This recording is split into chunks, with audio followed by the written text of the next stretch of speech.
Welcome back to the news at 10. The people of Bauchi district in Riom local government area of Plateau state have appealed to the government for increased security following attacks by herdsmen. Bauchi residents say other 27 people have been killed by Fulani herdsmen who have laid siege on their community. Our community report tonight takes a look at the deteriorating living conditions of the displaced survivors. Tisala, now you're talking.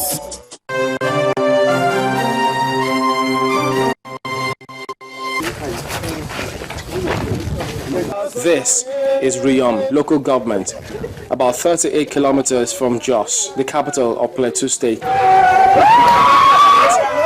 has fallen on bad times, no thanks to the deadly strikes carried out by suspected Fulani herdsmen. Many families have fled their homes. They now settle in this internally displaced camps. This is the reality thrown at them as they struggle to make a living under this condition. We were attacked. Our houses were burnt at night as we were sleeping. We had to run and escape by the grace of God, living without any of our belongings. Niger Delta is the district head of Bauchi. He says he escaped the attackers narrowly. One horror still haunts him. Attacks have been going on since crisis started in Jos, and up to today, I don't think peace has been totally realized. The military have been around with us. To an extent, they have assisted, but not to expectation. And therefore, the criminals have always had a field day because nobody challenges them. Well, we have a very rough terrain in the areas at the back of our settlements. Therefore, it gives cover to criminals to hide and perpetrate their activities at their own will. The plight of the displaced persons caught the attention of the National Emergency Management Agency. This seems to be a silver lining on the cloud for the displaced. We agreed to conduct a joint assessment with the State Emergency Management Agency to harmonize our activities so that we arrive at a common goal, which is providing succor for the victims. So it took place in Riom local government under Bauchi district. About 7 communities were affected.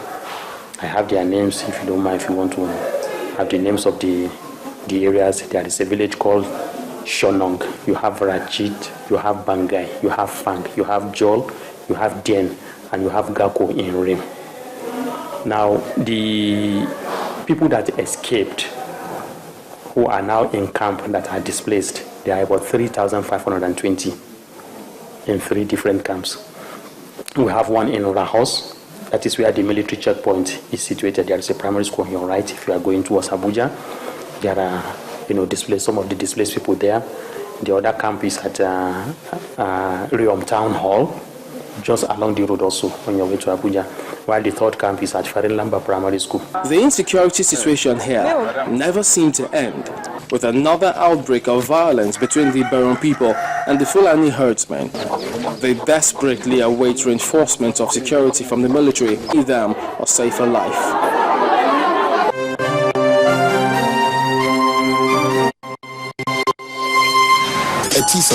Now you're talking. Now, governors in the Niger Delta region have called on the NDDC to lay emphasis on major projects that will boost the economy of the region.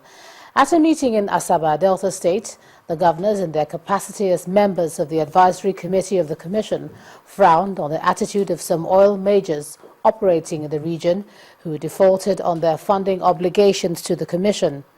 Present at the meeting were the governors of Delta, Cross River, Abia, Ondo, and Bayelsa states, alongside management of the commission. Members of the NDDC Advisory Board, including sub-governors in the Niger Delta region, arrived in Government House in Asaba for a meeting that will look into the funding challenges, programs and budgets of the NDDC.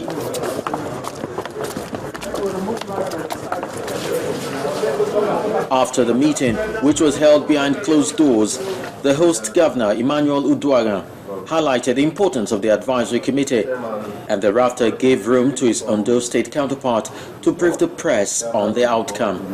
Emphasis on major legacy programs, projects that will grow the economy of the Niger Delta region and essentially increase the level of economic activities that will create jobs for our people, and looking beyond oil, data after beyond oil. In the strategic planning, to also know that oil is a wasting asset, that they should seize this opportunity to actually put on ground projects that will ensure sustainable economy for Niger Delta region. The managing director of the NDDC, Barrister Basi Dan Abia, acknowledged the success of the meeting.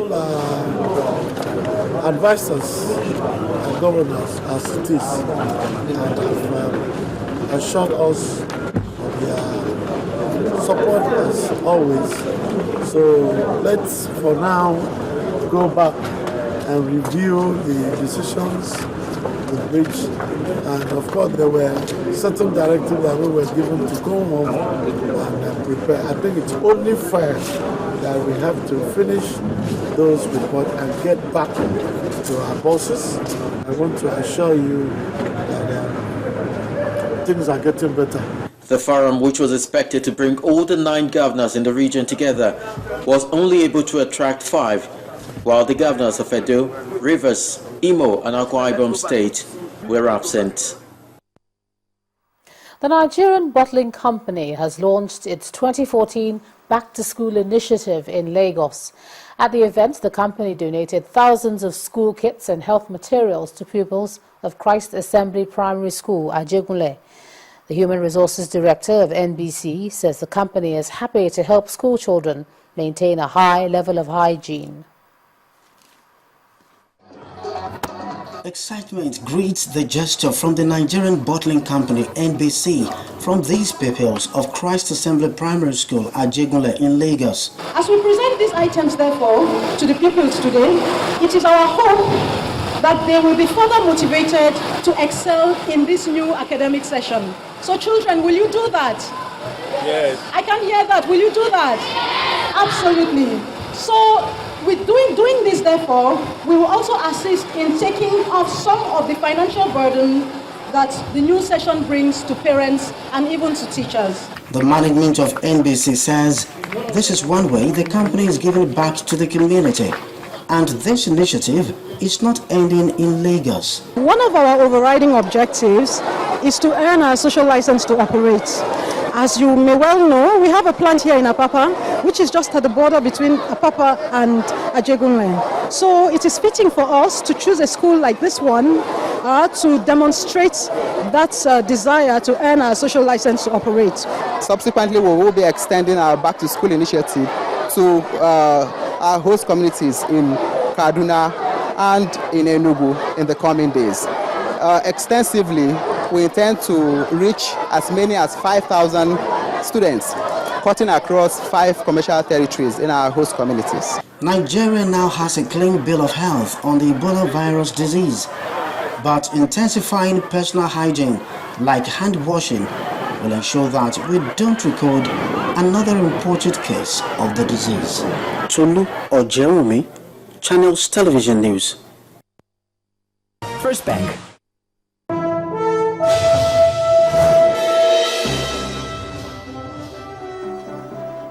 Welcome to Business News. Nigeria currently spends 3.3 billion naira yearly to import items such as roofing sheets, nails, and even headbands produced from steel and iron ore. The Minister of Trade and Investment, Olusegun Aganga, revealed this during the pre-commissioning visit to a cold roll mill and steel industries in Ilorin, Kwara State. The minister said if Nigeria continues exporting its raw materials without having a strong industrial-related services sector, the country may go poor. He added that the money spent on the importation of steel and iron ore may increase from $3.3 billion to $15 billion in the next decade if not checked. Nigeria is the largest producer of steel and iron ore in Africa. We have close, I think, 2 million metric tons of reserve in terms of iron ore. We're the 12th largest in the world today. We're the second largest in Africa. And all the steel you see here, they come from iron ore and the others. And yet we're importing steel and iron into this country. We spend 3.3 billion every year importing those items. In the next decades, because of the way we're growing, that $3.3 billion will become $15 billion. The Lagos Chamber of Commerce and Industry, LCCI, is calling on the federal government to step up fight against cyber cafe crime in the country. This was stated at a seminar organized by LCCI in Lagos, tagged Issues and Solutions to the Activities of Hackers in Nigeria. Members of the chamber say this will enable businesses to sustain the emerging e-commerce platforms and realize the goal of the CBN cashless policy. Air Peace, Nigeria's newest airline, has formally announced its entry into the nation's domestic market with a 7-aircraft fleet. At a formal launch in Lagos, southwest Nigeria, the chairman of the airline, Mr. Allen Onyema, said serving and ex-military men will fly at a discounted rate of 10,000 naira. The airline will commence operations on Friday, the 24th of October, with 5 destinations, including Port Harcourt, Abuja, and Owerri. Our aviation correspondent, Bukola Joe Ketumbi, reports. The check-in area of the General Aviation Terminal Extension comes alive. Friends, associates, and the management of this new airline are present to witness the formal launch of Air Peace. In Air Peace, it is zero tolerance for unsafe practices. Every penny given to Air Peace is a penny donated to the dining tables of those indigent Nigerians who have created this airline because I will continue employing people massively. Fulfilling his dream of creating jobs for Nigerians receives a commendation from some of those present. I can also testify to your employment policy because I have benefited from it, not by anybody from my own state, but there's nobody that has come to me and pleaded for work and referred to you that they have refused to employ. I want to recognize your common links, your determination, and the way you have decided to go about it. You challenged us, Nigerians, in many aspects.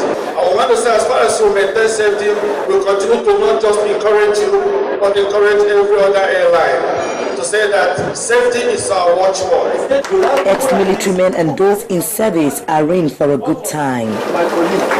A formal opening of the check-in counter follows, and then a display of the aircraft to be used in the airline's operations. 3 Dornier planes and 4 Boeing 737-500.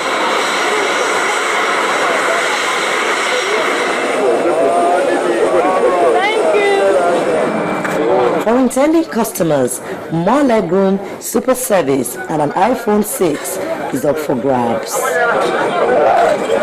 As Air Peace takes to the skies on October 24, it's assuring Nigerian passengers of the best of service and comfort. Bukola Joe Ketumbi, Channels Television News. Now, the positive momentum continued at the Nigeria equities market with a third consecutive day, as the key rose by 0.56% to end midweek session at 38,994.26. Here's Anne Nwaudo with the rest of today's closing figures. Hello and welcome to the Stock Market Report. The Nigerian equities market ended the midweek session on a positive note as the all-share index appreciated by 0.56% to close at 38,994.16 on gains recorded by Guinness, Nestle and Dangote Cement with a market capitalization of 12.91 trillion naira. On the decliners table, Unilever led the chart, closely trailed by PZ Cussons and Forte Oil. Guinness, Nestle and Dangote Cement topped the gainers chart, with each equity adding 14 naira 9 kobo, 2 naira 95 kobo and 1 naira 11 kobo respectively. Transcorp, ETI and Sterling Bank were the top 3 major contributors to market turnover. When the closing bell rang, market volume came in lower today at 193.24 million units, valued at 2.66 billion naira, with an exchange of 4,302 deals. And that is the stock market report for today. I am Anne Mwawadu. And that's it in business news. We'll leave you with the global market figures now. I'm Loretta Chiogo.